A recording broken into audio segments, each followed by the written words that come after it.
نور شیان بدعت نه دي، خو دغه ځای ته د بدعت نارې شروع شي.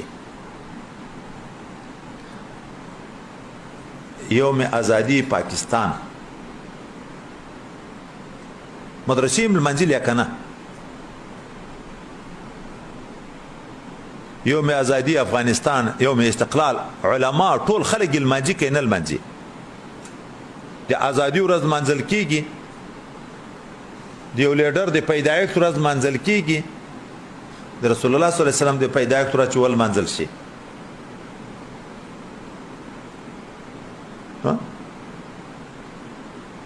وجه دا ده چې نور خلک لګیا دي موږ د دین نه لرې کوي. د رسول الله صلی الله علیه وسلم ورځ چې ولمانځل شي خو د رسول الله صلی الله علیه وسلم تعارف په خلکو ته راشي چې څومره یې وپېژني بیا به عشق و محبت پیدا شي، چې څومره د رسول الله سره عشق و محبت پیدا شي په دین به خلک کلک شي، چې څومره په دین خلک کلک شو د کفارو نه به لرېتوب و نفرت راشي. دغه ځای خلک نشي برداشت کولی. موږ ته یو څوک رامخته کړي دي د اسلام په جامه کې هغه دا نارې وایي دا بدعت او دا بدعت ته، دا بدعت او دا بدعت ته. بس د هغه په نامه باندې خلک دغه نه یو سپینګیري ملا سره یو ځای کې بحث شو، خو اخر چې ټولې لارې په ودرېدې، چې ټولې لارې په ودرېدې دا یې تعین ځای راواخیست.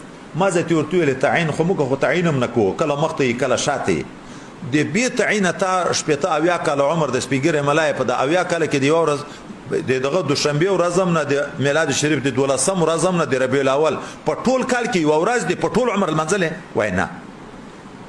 نو مال د نبی علیه الصلاۃ والسلام څنګه خلک وپېژني چې تا په شپېته کاله ملایکې د رسول الله صلی الله علیه وسلم په معجزو نه وغږېدې، د هغه په سیرت نه وغږېدې، د هغه اخلاق حمیده د خلکو ته نه کړه بیان، د عظمت خلکو ته په شپېته کاله کې ته سپینګیری ملایې زه چې کوم په ما به اعتراضونه کوي ما یې کو په معینه ورځ چې هغه آخر ځای د بدعت دغه بولې، خو بې تعینه په دا شپېته کاله کې دې کړي نه. دا اخلاص د پیغمبر سره.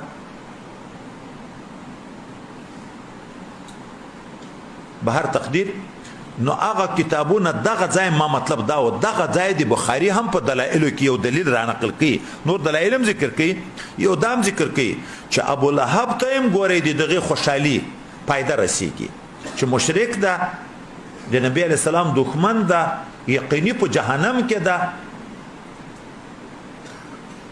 خو حمل آخري جواب چی شو؟ حمل په خصوصیت شو. خصوصیت چا شو؟ د رسول الله صلی الله علیه وسلم شو. خو د نبی علیه السلام په پیدایښت خوشحالي کړې.